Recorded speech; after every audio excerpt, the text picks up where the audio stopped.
Hey everyone, welcome back to another episode of the Questioning Behaviour Podcast. My name is Merle, and as always, I'm here with my much better half, Sarah Bowen. Hi guys, welcome. You're the dummy that don't believe in science. So today we are talking to yet another amazing guest, and his name is Joe Sweeney. Now, as always, Joe, please tell the crowd, who are you and what do you do? Thank you both. My name is Joe Sweeney. I'm the executive director for the Alliance for Decision Education. We're a nonprofit dedicated to the belief that better decisions or skillful decisions lead to better lives and a better society. So our vision is to have every young person be empowered with decision skills. You want to know about me? Excellent marketing slogan. That is excellent. I have a feeling someone really put a lot of effort into that one. They earned their money on that one. It's a lovely mission statement as well. I mean, so where, in terms of decision making, whereabouts are you on the spectrum? What do you mean by decision making? Oh, that's a good question. So I think about decision making. I really think about, we think about everything that happens in your life is affected by one of two factors, either chance or choice. Right? The things that are outside of your control and the things that are inside of your control. The things that are inside of your control are what you think and what you do. And those are decisions. And so, as you know, over the last 40 years or so, there have been tremendous findings from the fields of behavioral economics, psychology, the social sciences, decision analysis, economics, all telling us that there are ways to improve decision making, that we can actually get better at it. And so since that's the thing that you have control over to affect your life, that's where we think people should focus, that they should try to get better, more skillful at making decisions. So that's everything from thinking probabilistically to having dispositions toward truth-seeking, active open-mindedness, self-regulation, self-awareness. You can just go down the list of things I'm sure that you and your listeners have read about and thought about a lot. But that's what we're trying to bring now and translate it down to youth for, and saying that these are valuable dispositions and skills that are taught to executives at premier organizations and corporations around the world for making very important decisions. And yet those findings have not made their way down to general education yet. If you look at the research, most of it's for adults, people over the age of 18. Mm-hmm. And so what we're trying to do is say, these are important, it's urgent, people need to get better at figuring out what is true and what to do, and these are the skills that can help them do that. And so we're trying to bring them down to the kids. So this is then immediately moving into what we would refer to as primary and secondary education systems. Correct. Right. Get them young, I suppose. And developmentally appropriate. There's, as you mature, you expect to have a certain amount of autonomy increasing, a certain amount of agency over your life. Some educators would call it graduated autonomy. And so what we're saying is at developmentally appropriate stages, you should be learning the skills and dispositions, not only by way of being taught them once, but having them be part of the culture that surrounds you, so that you see the adults in your school system behaving in ways that are consistent with trying to be accurate thinkers and communicators, and also to be people who behave in ways that are consistent with their goals, to be rational, epistemically and instrumentally, if that's helpful. Yes, that is actually quite helpful. So I'm quite a practical person. So when it comes to this, I need to visualize what this actually would look like. So if you're implementing this in primary education, so I presume this is the youngest group that you would target, how does this work? That's such a good question. Lots of marshmallows. Right. Yeah. So maybe I'll give you a little background about how we went at that very question, because that was an open question. If you just look at the findings from decision analysis, for example, you can't just teach expected value to 7-year-olds. That's not going to improve their decision making, right? But I would like to interrupt and say I would have really, and I do mean thoroughly, enjoyed someone teaching me expected value at like age 7, which in the Dutch system is like a group 3, so the third group of primary school. Because I love mathematics, I think it would have been great. I would have thoroughly enjoyed it. Yeah, yeah, I'm totally you're with just you. the best kind of weird. The best kind of weird. I'm with you on that one. So let me back up just a minute. So I was in the software industry in the 90s during the dot-com era. I had a blast, right? And my background was physics, artificial intelligence, robotics, those kinds of things. I was having a lot of fun. It was really cool. It was a great time. And then, after 9/11, I looked around at the society that Western civilization had provided me, the personal freedom, the opportunity to do what I wanted with my life, and realized that I hadn't done anything that I considered contributory to sustaining that. I hadn't done something that would make it more likely that the next generation would also benefit from those freedoms and those opportunities. And so I took a step back and talked it over with my wife and thought, well, what can I do to contribute? And I thought about going into the military. The U.S. obviously at the time was, pulling a lot of volunteers. I've got a lot of family that have done that, and a lot in agency work and that sort of thing. And everyone I talked to kept coming back and saying, you should teach. That's what you like. You like learning. You like explaining things. You should go teach. But all right, it doesn't feel quite as courageous, but all right, I'll try it. I had no idea that it did require courage. Anyway, I thought, all right, I'll take off for 2 years and teach. And what I found was that I loved it.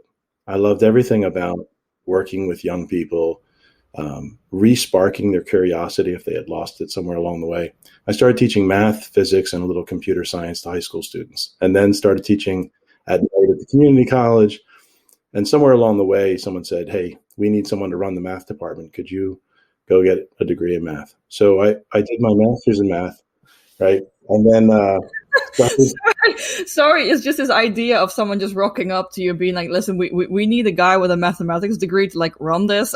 It's you. Good luck. See you in a year. Bye-bye. Exactly. That was exactly the conversation. In fairness to the public school system, that would never have happened in the U.S. This was a private school, and they were really trying to upgrade the curriculum and content. So I did that, introduced computational mathematics, computer science courses there, et cetera, and learned a lot of math that you don't really need to teach high school, obviously. But it was interesting. And along the way, I got interested in economics. So then I went and did a master's in economics. Because you were busy in that field anyway. Yeah, right. And I found it fascinating. And part of what I learned in economics was, hey, dummy, you actually were contributing to society back when you were building software and doing things in a capitalistic way. That's actually really quite beneficial, potentially, to society, depending on how you're doing it. So that was an interesting revelation. So I thought, all right, this had now been like 8 years of teaching, because 2 became more and more. And I thought, all right, time to get back to industry, time to go back to building things, building organizations. But I had switched schools at that point and was the department chair for math at a private boys' school outside of Philadelphia. And part of their orientation program was for every new teacher to learn about decision-making and to have a shared lexicon, a shared vocabulary for all the teachers of the school to talk with the kids about their decisions, whether it was college counseling or behavioral problems or just in the classroom. We're looking at Macbeth or Hamlet, and we're talking about what are his values? What are the alternatives he considered? What are the criteria that he's using to make the decision? It was fascinating. There was even a history course that was used where the students thought about all of the history topics through the lens of decision making. And what I saw at the Haverford School was that you could have a culture. Now, granted, they have a lot of capacity. It's a well-funded private school. They have a lot of resources, a lot of flexibility, but it can happen. You can have an entire school culture where decision-making is woven throughout every aspect of the teaching and learning. It's part of the culture of the community. It's part of the way parents talk to their kids and support what's going on in school, et cetera. So I saw that, and I also thought to myself, wait a second. I just went through 8 years of teaching at a couple of high schools and middle schools, and also some colleges at night. And I've just completed 2 graduate degrees, one in math and one in economics. And at no point, it wasn't behavioral economics, at no point had we talked about decision making. But this is just weird. And meanwhile, these kids in high school are getting this by way of a nonprofit trying to help them out. So I got interested, and I got talking to some of the folks that were supporting that nonprofit. And when they founded one in Philadelphia, they asked me to be on the advisory council as their educator. And I thought, well, okay, I'm not sure I could consider myself an expert educator. I've only been doing this for a little while, and I don't know much about education, but sure, I'll help. And so you don't think you're an educator after 8 years of teaching? Well, I had intuitive practices, but I don't think that I had any theoretical underpinning for them or any great understanding of the reforms that had happened and why they happened and what led to the system that we have today. And I was thinking about getting my PhD in economics at the time, pretty similar to what the two of you are doing.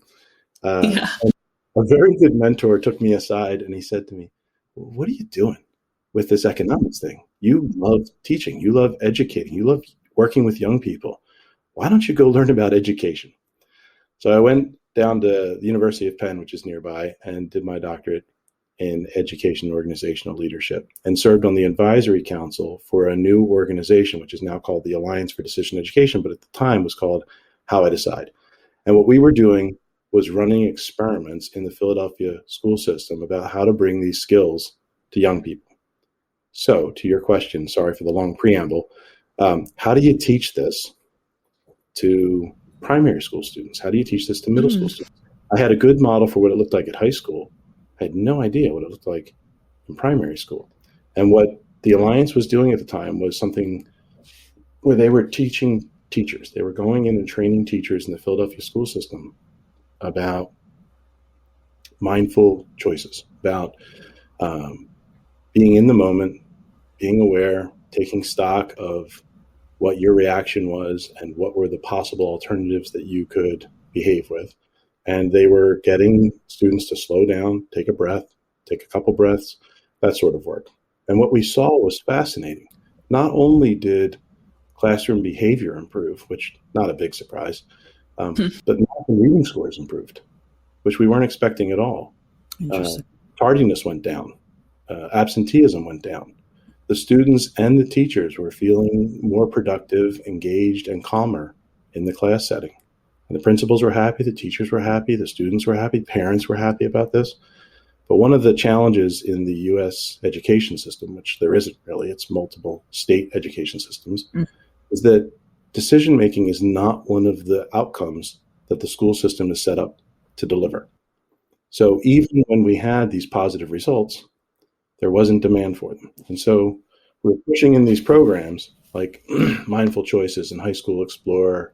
And what we found was it all depended on how much that particular teacher cared about preparing their student with skills for life and how much of what they were supposed to be doing they were willing to tweak with, hold off on, not worry about so much in the hopes that this would be more valuable to their kids. And that's just not a sustainable model for getting this to millions of students across the country. No. So we thought, let's run a different experiment. So at this point, I came on board with the Alliance full-time and off the advisory council and onto the staff. And we built a program called HabitWise, which was to teach students how to make and manage habits, because this is for middle schoolers, 7th to 9th graders, 6th to 9th graders, I suppose. For the non-Americans, of which there will be quite a few in the audience, what age group is that? Oh, that's a good question. So we're talking 10 to 14-year-olds. Thank you. Yeah. Sure. So these 10 to 14-year-olds who happened to have a teacher who went online and found this program could show them the animated videos that we created and made available for free, and download talking sheets and guidelines for having discussions around habits, how to make them, how to manage them. You'd be familiar, and so would your listeners, with Duhigg's work around the habit cycle, and maybe Jeff Cleary's work around atomic habits, which wasn't out yet, but is aligned with what we were doing. Anyway, thousands of teachers across the country and around the world actually downloaded the program and began using it with very positive results. So we thought, okay, one thing we can do is reach a lot more students if we just make these materials available freely online. They don't require training. They're not going to get the same kind of cultural impact if a whole school adoption happened the way it had at the Haverford School back when I was there, but okay. Sure. And we thought, this is still a push problem. We're still trying to push into the school system. What if we went around it? What if we just did an experiment that went all the way around the school system, went right to kids where they're intrinsically motivated? So one of the folks on our team, Ramin, who just a great guy, but also a fantasy football enthusiast, said, "How about fantasy football? You've got to make predictions. Nice. Making predictions Yeah. is a really important part of decision making. And if we can show them that by gathering disconfirming information, by managing their cognitive biases, by recognizing and resisting when they're getting anchored or they're falling for the availability bias, et cetera, if we could show them that, these students might get really interested and start to focus on improving their own decision skills." So we built the world's... And how does one do that through fantasy football? Yeah, it's a great question. So we literally built a fantasy football platform using real-time data from the NFL and from service providers, where the students every week got a video lesson on some component of decision-making and improving their predictions. It's just an animated video. Guy on our team, Dan, who's great with that sort of thing, put it all together. And we had these students playing where they were making predictions about how many points they thought a particular player would earn in the fantasy system and calibrating around how confident they were on that. We wanted them to get better at estimating their confidence intervals, right? And I think we ended up with 60,000 students playing. It was a fantasy football competition based on decision education learning with a college scholarship competition as the motivator, right, to really hook in students. So we gave away tens of thousands of dollars in college scholarships too. And we ended up winning all kinds of funky prizes. Like we actually won Rookie of the Year from the Fantasy Football League. We got written up in the amazing. Yeah, it was fantastic. And we also collected real data about the student performance and how they answered the little quizzes at the end of the animated videos, and then how they actually behaved when they tried to make their predictions. So that was great. And what it showed us was... When is this taking place, time-wise? This was 3 years ago. For 2 years, we ran that one. Okay. I was about to say, because all of this sounds relatively high-tech. Because I don't think I've run into many behavioral scientists who were like, I want to change a certain behavior. I'm dealing with a very difficult to reach group, which is children, because there are a lot of limitations there that you run into, a lot of obstacles. What I'm going to do to get to them, because I find the educational system too much of a hassle, which fair play, is going to create a fantasy football league. Right. Somehow that is not the decision-making process most behavioral scientists so far have come up with. Because I think on a technical level, this requires a lot. It helps. It definitely helps to know who the co-founders of the Alliance are. So, I can imagine. Yeah. If they weren't the co-founders, I don't think I would have gotten involved. Absolutely love working with them. So Eric Brooks is one of the founders of Susquehanna Investment Group, and he was responsible for building a culture of decision-making at that organization. So these are traders, options traders, one of the most successful companies in the world in option trading.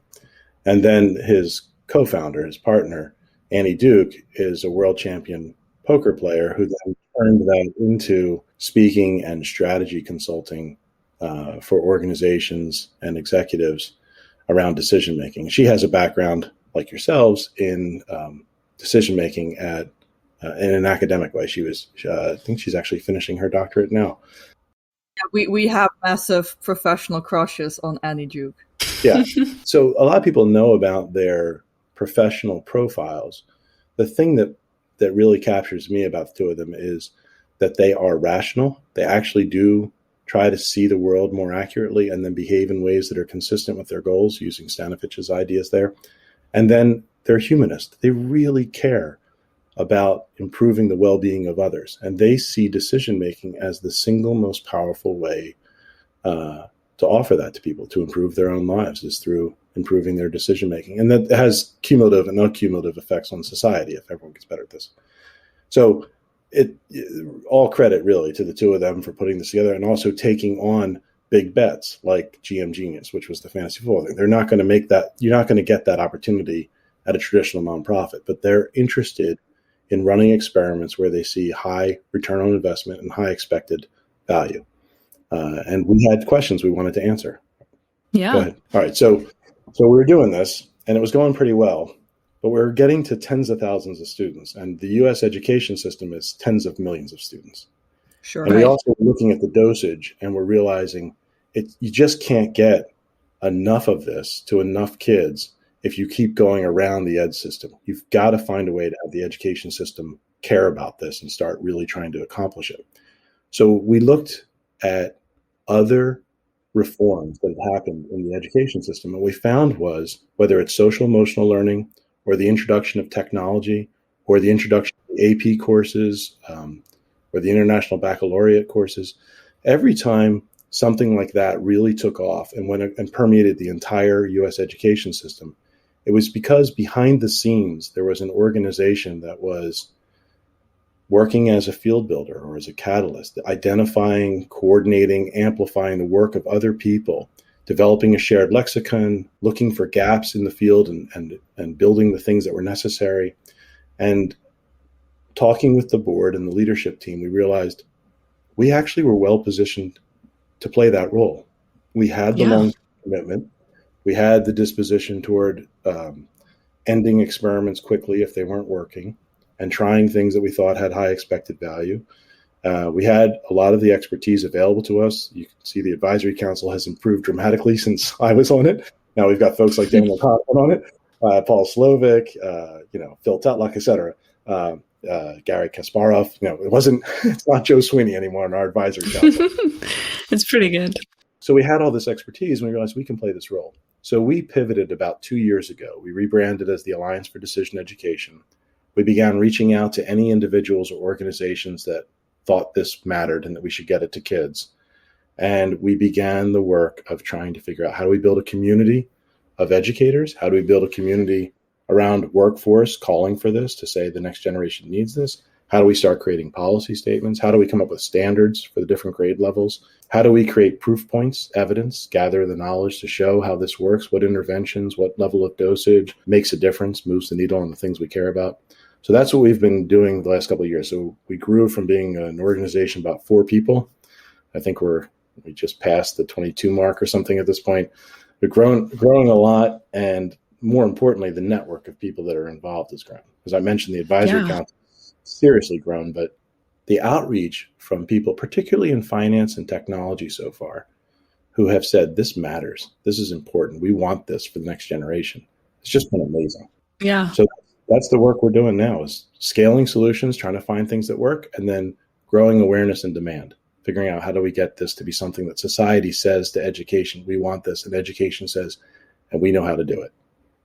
Oh, it's just phenomenal, like the size of the operation. But also, I think what strikes me is what you said, it's the humanist approach, how welfare enhancing this type of work is. I mean, we talk a lot about behavioral science, and a lot of people talk a lot of hot air about it, about how amazing it is. But this feels really important. So I'm excited to hear what you have planned next. So you went down the fantasy football league. Are you going to be tapping into like Fortnite and building some behavioral science into that program? What is there anything that you're running now that's new or something upcoming that you could share? I think it's really exciting, but it doesn't have the sizzle of fantasy football. But we started a fellowship program for educators. It's called the Decision Education Fellowship. And what happens is teachers, K-12, so that's all the way down to 5 years old up to 18 years old. Thank you. Yeah, sure. Are welcome to apply to join a cohort of other educators who will get professional development around decision making. So all the things we've been talking about, estimating and predicting, cognitive biases, structuring decisions, generating alternatives, all of that. They'll get a few weeks of intense professional development around that. And then we work with them and they work together to look at their own lessons, their own curricula, and think about, how do I rework a unit or a lesson so that it integrates decision making, so that it integrates these skills and dispositions. And we pay them a stipend to do that. And we're hoping that they become the nucleus of a community, a set of champions who will go out and speak to other educators about what this is doing for their students, both now with how it's affecting the decisions the kids are making every day, and also how they anticipate it's going to affect them for the rest of their lives. Most people who get into education, I would say the vast majority of them, what they really want to do is do the best by kids. They care about young people. They want to see them have their best possible life, see them flourish.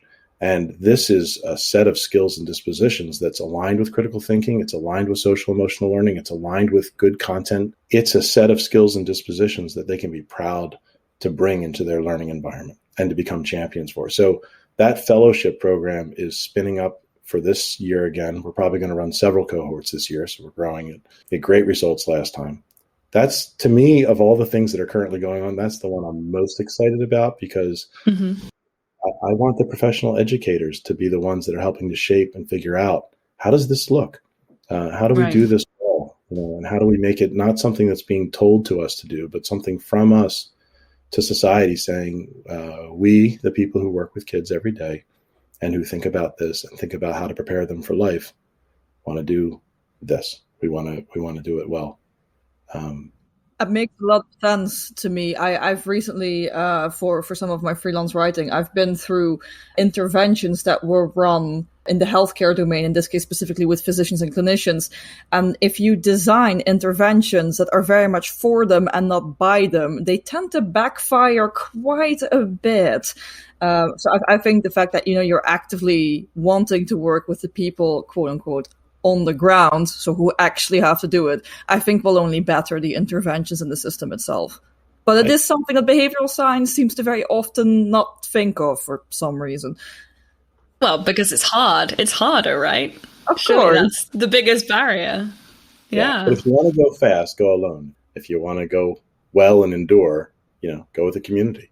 And so we're trying to build a community. We're building multiple communities around this.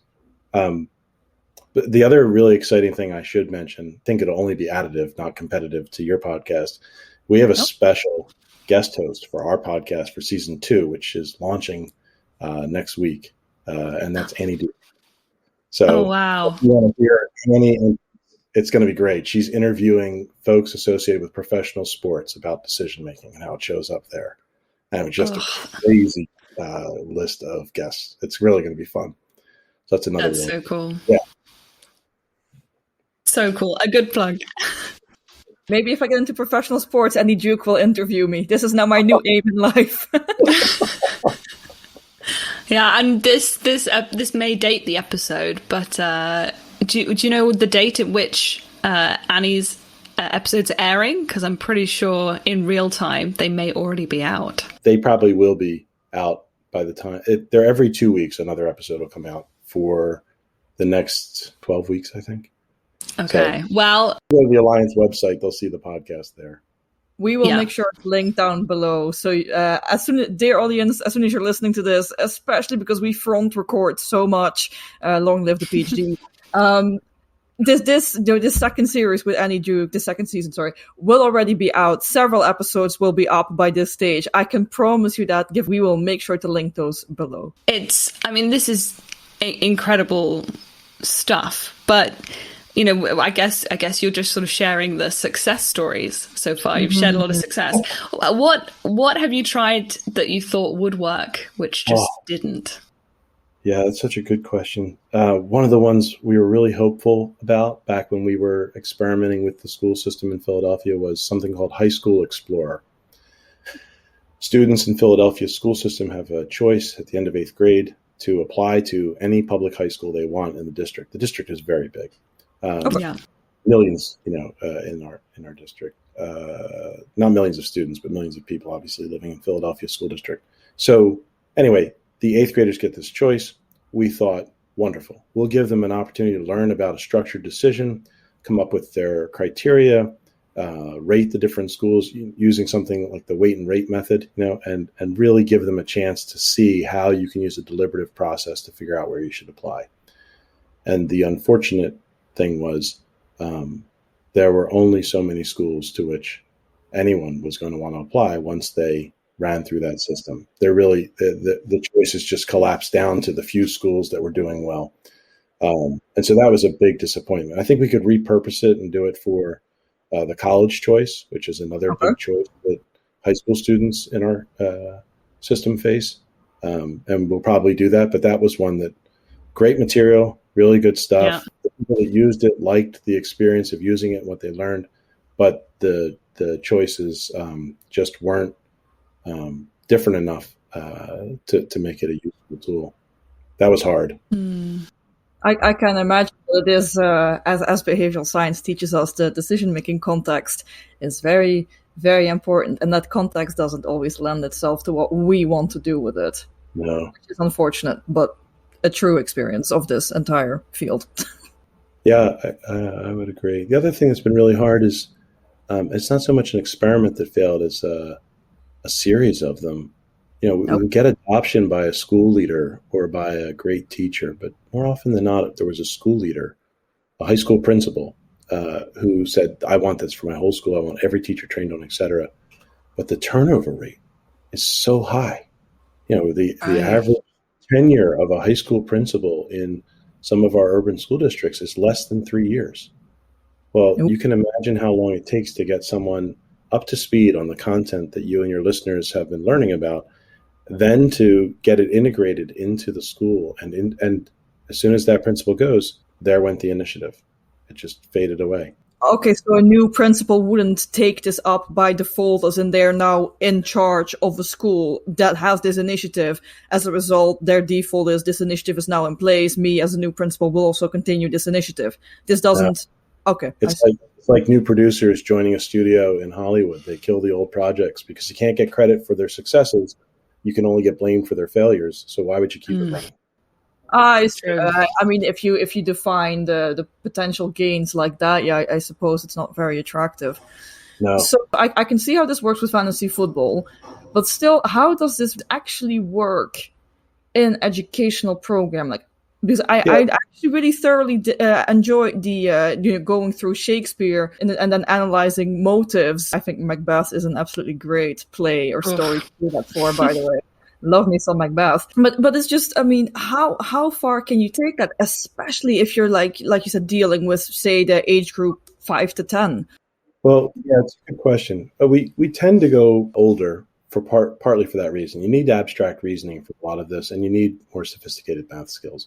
So if you switch into high school for a minute, which is 14 or 15 to 18 or 19, depending on, and you imagine a traditional math class, for example, and they're about to teach basic probability, and they're talking about frequency, and they're talking about estimating and things like that. Having the students, instead of just doing objective probability, think about subjective probability. How likely do you think this is? You know, what does it mean to have something happen 1 out of 3 times? You know, Sure. What is that? So a teacher can look at their content and see, how does this align? Where does it align with some part of decision making? And now I'm going to emphasize that connection by maybe tweaking a little bit the kind of examples that I give, but also when I ask the students to apply the skill they just learned. Let's say it's a skill about probability. I'm now going to give them examples where someone's making a decision and ask them to apply probability inside of that decision-making opportunity. Likewise, you can imagine an English teacher or a writing teacher saying, you know, I've got this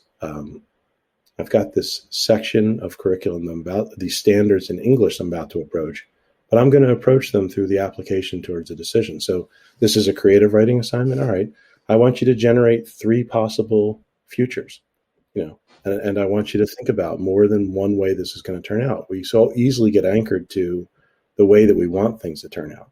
What are the other ways it might turn out? Or before you write your 3 examples, I want you to go and look, how does it usually turn out for people? And then when you write yours, make sure that's one of them. And then in the other alternative futures that you write about, tell me why you think that might happen. What would have to be different or true about the world or the individual if it was going to be other than the base rate, other than the norm? I see. So it's constantly weaving it in. And then there are so many things that happen in a school day and in a school experience that are outside of the curriculum.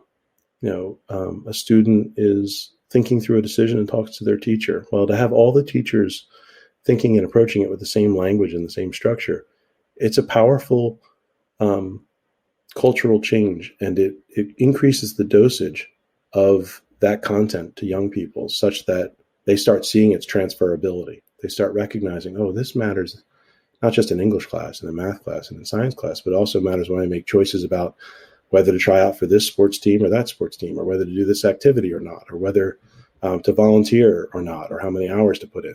Like it keeps showing up for them throughout their school experience, their life experience. And that's how you make those connections, almost like repetition and applied within different contexts and different examples. So I guess on the micro level, it's potentially an answer to the question, why should I care about learning this?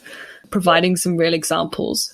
But on the macro level, as well as some other things as well, but on the macro level, it is really about culture change, which it's mind-blowing to even try to attempt culture change. So many people try and do this. So it's not a small undertaking at all.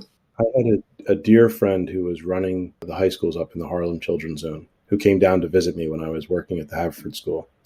And we walked around together, and she started to get upset. And we took a step into a classroom for me to check in and see what was bothering her. And she said, I'm just realizing that we're failing. I said, why? She said, because we have the same curriculum.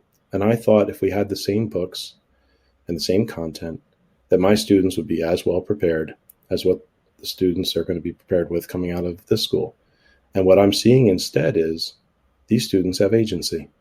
These students have a say over what's happening, and it's developmentally appropriate, and they're learning to make decisions. And our students are getting the opposite experience. We're taking away decisions because we don't want to risk them making a mistake that then knocks them off track because they have so little social capital, so little slack in their lives, so little margin of safety for error, that the adults in their lives have decided they can't afford to let them make decisions anymore. And it's not just the students.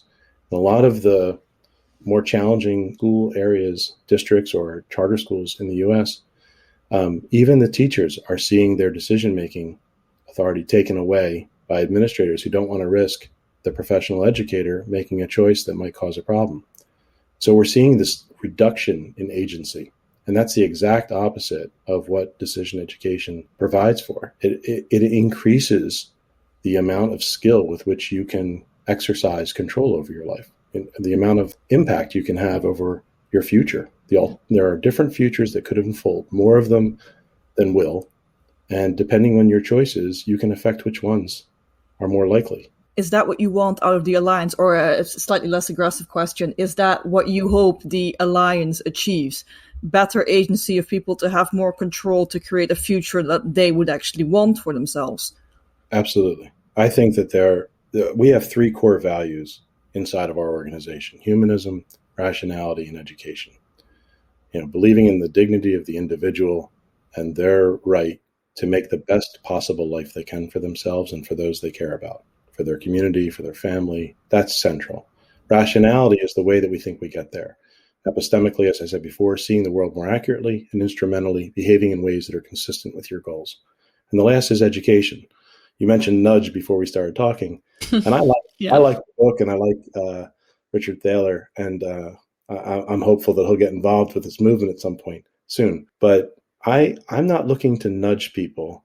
I'm an educator. I want to empower people to, if they want to nudge themselves, fine. They want to do some choice architecture, fine. But I want them to have the skills to make the best decisions for themselves that they can. So those three values, humanism, rationality, and education, keep showing up for us. And it's not just in our organization. It's what we want.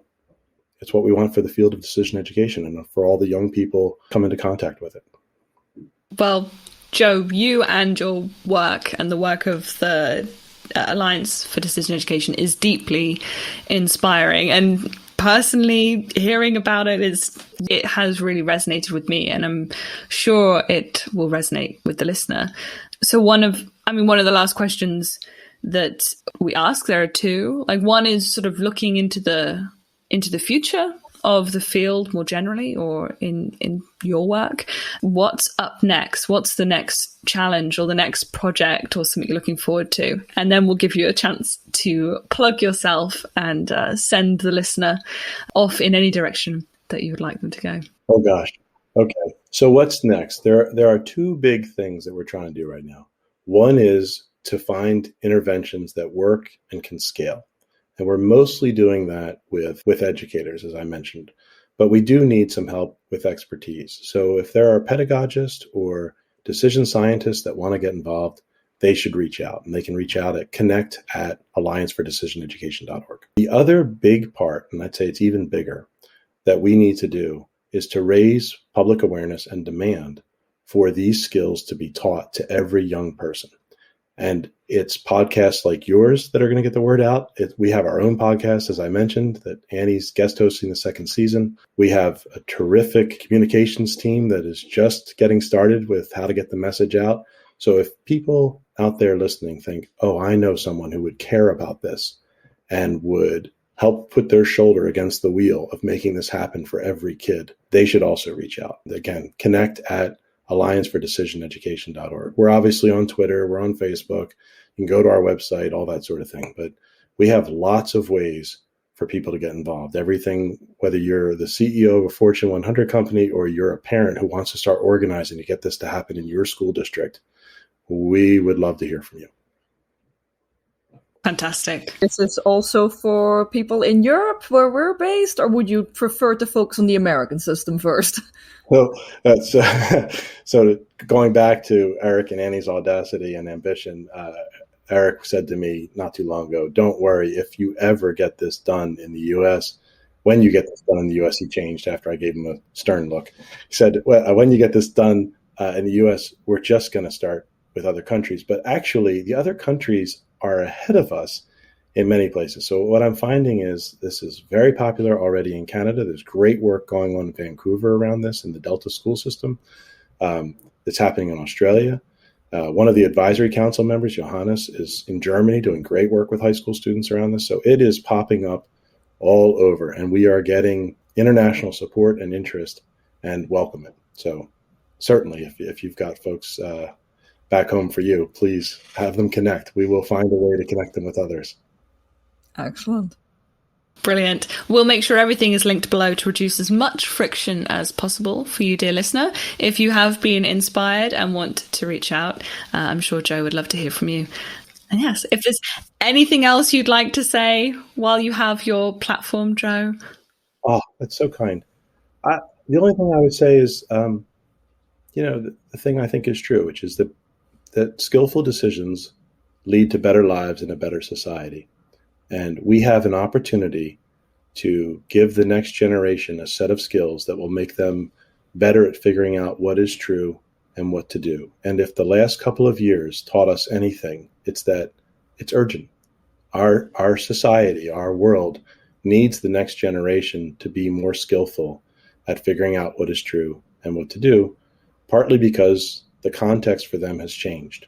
It's gotten harder, and they deserve it, and we should be doing this. Excellent. Joe, thank you so much for your inspiring message. Thank you so much for making the time to sit down with us and talk about this. We've thoroughly enjoyed this, and we're really happy to be increasingly aware of what's going on in the educational space. And thanks for coming on, man. Thanks for your work. Thank you so much. And thanks for having me on and for letting me talk about it. It's obviously important to me, and I really appreciate what you're doing. And also good luck to both of you this final year of your doctoral program. I know the experience. I won't envy it, but I will say savor it, every bit of it, especially your defense. Just go in there, just realizing you probably will only do it once in your life, and just enjoy it. Yeah. Thank you. Yeah, thank you so much. So that was our conversation with Joe Sweeney from the Alliance for Decision Education, which was an incredible discussion. an amazing guest, an inspiring guest to have on the podcast, who's left quite an impression with me. How are you doing, Merle? What did you take away from the conversation? I mean, what didn't I take away from the conversation? I am a massive proponent of teaching people or making them aware of their, I mean, I don't want to say biases, but just in general, their thinking processes, especially as it's the Alliance has made clear that they want to do this to actually increase agency and to make people more aware of what they're doing and how they're doing it to the betterment of themselves and the futures that they may or may not have. And I think it's incredibly important, and I'm very happy to see it. Yeah. I mean, you know me, I can be quite cynical sometimes. Mm-hmm. And I have to say, I have been feeling a little bit cynical about behavioral science, you know, in the last couple of years, a little bit, thinking that it's sort of gone down this trendy path of, you know, we can have really interesting discussions, but what about the actual impacting of people's lives? And I think projects and people like this really bring it all into context of what we can actually do from a humanist perspective to actually increase the welfare and well-being of real people, like actually make an impact. So yeah, this is the type of conversation that I'm doing this podcast for. Yeah, I would say the more of these that we can have, the absolute better. This podcast is for it, and we are for it, and hopefully our listeners are too. Yeah, couldn't agree more. There's still lots of work to be done, and I am intrigued to see how they manage to integrate it into the massive educational system that is the US. I mean, so far they've been doing really interesting work, and I do wish them all the best. I am curious to see, and maybe we should have hammered on this point during the recording itself, but obviously you do run these programs with a very clear purpose in mind.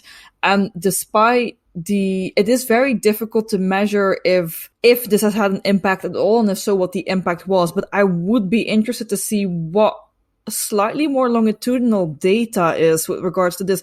Like Joe has already mentioned, they are quite good at data collection, so that's great.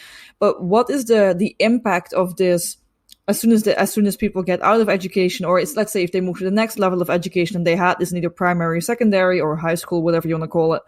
How does this help them when they get to university? How does this help them in their career choices? You know, stuff like this. And I mean, it's becoming, as soon as I'm saying it, I know that this would be near impossible to measure, but I would be interested in it nonetheless. Yeah. No, it's a good question. How do we evaluate these type of policies, and how far reaching do we go into these kids' lives to sort of create or measure the value of, you know, improving people's decision-making ability and understanding of their own brains and how decisions are made? I think it's a good question. Yeah, I mean, but what do we mean? I think in general, I think I speak for the both of us when I say I thought this was a great conversation. I think this is a great initiative. I am 100% supportive of it. I have a feeling you are too. And we just look forward to see what more they do, and whether it transfers well beyond the US, you know, maybe all over the world, hopefully. It's not often that we've got nothing critical to say, is it? I don't know. I don't know whether, I think there's always a place for criticism, for sure. But, you know, this is a movement and a series of projects where the momentum is sort of building. And I think we just need to keep going and keep pushing it in the right direction. Because, you know, when we logged off our conversation, we spoke to Joe a little bit afterwards. He was sort of saying that what he thinks about is all the kids right now who are not with the benefit of an intervention that can help increase the sort of decision-making ability and perception and skill. And kids specifically that are even going the opposite way, who are in an environment which makes it much harder for them to have agency over their lives. If you, dear listener, are listening to this right now and think that you have something to contribute, or you want to find out more, we really urge you to check out the links below, get in contact with Joe and the team. And who knows, maybe you can be some added brain power or practical power or experiential power that helps push this project forward. And we love to see it. Absolutely. We'd love to see it. Yeah, so all in all, very happy to have learned about this initiative through the podcast, or actually more realistically through Twitter. We wish Joe and his team, especially Annie Duke, all the best. And for you, dear listener, as always, we hope this episode was educational, thought-provoking, or at least entertaining. And we hope to see you again next week. And have a great You're week. the dummy that don't believe in science. All your projects always be denying. You're the one I love.